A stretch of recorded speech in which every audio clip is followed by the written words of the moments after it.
क्या मैं सच में भगवान कृष्ण की शिक्षाओं पर जी सकता हूँ और अपने परिवार को खुश रखना अपना पहला धर्म बना सकता हूँ? आध्यात्मिक ज्ञान के विशाल सागर में श्री कृष्ण की अमृत वाणी इंसानियत के लिए एक मार्गदर्शक के तौर पर सामने आती है। ये अमृत वचनों का एक कलेक्शन है जिसमें हमारी जिंदगी बदलने की ताकत है। आज हम इसकी एक गहरी शिक्षा के बारे में जानेंगे। अपने परिवार को खुश रखना सबसे जरूरी काम है। ये सदियों पुरानी शिक्षा आज भी उतनी ही काम की है जितनी सदियों पहले थी, और मैं आपके साथ इसमें डूबने के लिए उत्साहित हूं। हम सभी इस दौर से गुजरे हैं, अपने सपनों का पीछा करने और अपने प्रियजनों को खुश रखने के बीच फंसे हुए।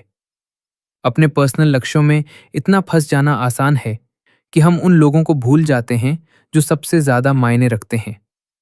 मेरा मतलब है, हमने कितनी बार अपने करियर या शौक को परिवार के साथ होने वाली पार्टियों से ज्यादा अहमियत दी है और बाद में दोषी या पछतावा महसूस किया है। ये लगातार बैलेंस बनाने का काम हमारे रिश्तों और हमारी अपनी भलाई पर भारी पड़ सकता है। हमें लगने लगता है कि हमें बहुत सी दिशाओं में खींचा जा रहा है और कुछ तो छोड़ना ही होगा। लेकिन क्या होता है जब हम अपने परिवार की खुशियों को नजरअंदाज करते हैं? इसके नतीजे बहुत दूर तक जा सकते हैं, जो न सिर्फ हमारे रिश्तों पर बल्कि हमारी अपनी मेंटल और इमोशनल हेल्थ पर भी असर डालते हैं। हम अकेला, कटा हुआ या भविष्य को लेकर परेशान भी महसूस कर सकते हैं। ऐसा लगता है जैसे हम लगातार स्ट्रेस में जी रहे हैं, कभी सच में शांति महसूस नहीं कर रहे। और तभी हमें एहसास होता है कि हमने वो खो दिया है जो सच में जरूरी है। ये मुश्किल असली है, और ये कुछ ऐसा है जिसका सामना हम में से कई लोग रोज करते हैं। हम इस एहसास में अकेले नहीं हैं, और ये मानना ठीक है कि ये मुश्किल है। इस चुनौती को पहचान कर हम हल ढूंढना शुरू कर सकते हैं। अपनी पर्सनल उम्मीदों और अपनी पारिवारिक जिम्मेदारियों के बीच बैलेंस बनाने का तरीका ढूंढ सकते हैं। श्री कृष्ण की शिक्षाएं इस पर एक सुंदर नजरिया देती हैं। उन्होंने परिवार को समाज और व्यक्तिगत भलाई की नींव के रूप में देखा। एक खुशहाल परिवार एक लहर जैसा असर होता है। ये आसपास सभी के लिए पॉजिटिविटी और तालमेल फैलाता है। जब हम अपने परिवार के रिश्तों को संभालते हैं तो हम अपनेपन, प्यार और सपोर्ट की भावना पैदा करते हैं, जो हमें जिंदगी की मुश्किलों से निपटने में मदद कर सकती है। ये वैसा ही है जैसा उन्होंने महाभारत में कहा था कि एक अच्छे जीवन के लिए परिवार की खुशी बहुत जरूरी है। असल में भगवत गीता में श्री कृष्ण की शिक्षाएं हमारे प्रियजनों के प्रति हमारे कर्तव्यों को पूरा करने के महत्व पर जोर देती हैं। ऐसा करके हम न केवल अपने आसपास के लोगों को खुशी देते हैं, बल्कि मन की शांति और संतोष भी पैदा करते हैं।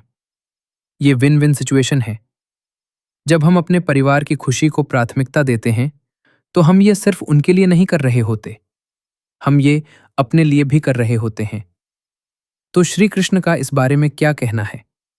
इस विषय पर उनके सबसे दमदार कोट्स में से एक है, किसी व्यक्ति का परिवार ईश्वर से उसका सबसे करीबी कनेक्शन होता है। ये गहरी बात हमारी आध्यात्मिक यात्रा में पारिवारिक रिश्तों के महत्व को दिखाती है। अपने परिवार की खुशी को प्राथमिकता देकर हम असल में ईश्वर से अपने कनेक्शन को मजबूत कर रहे हैं। लेकिन हम इसे अपनी रोजमर्रा की जिंदगी में कैसे लागू कर सकते हैं? शुरुआत के लिए हम अपने प्रियजनों के साथ क्वालिटी टाइम बिताने की सोच समझकर कोशिश कर सकते हैं।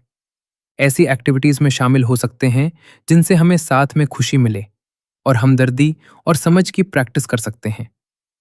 ये बड़े बड़े कामों के बारे में नहीं है, ये उन छोटी छोटी चीजों के बारे में है जो हम हर दिन अपना प्यार और तारीफ दिखाने के लिए कर सकते हैं।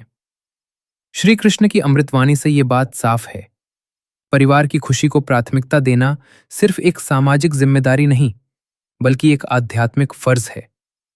ऐसा करके हम एक अच्छा और प्यार भरा माहौल बनाते हैं जिससे सभी को फायदा होता है। ये एक आसान लेकिन गहरा सच है जो हमारी जिंदगी और रिश्तों को बदल सकता है।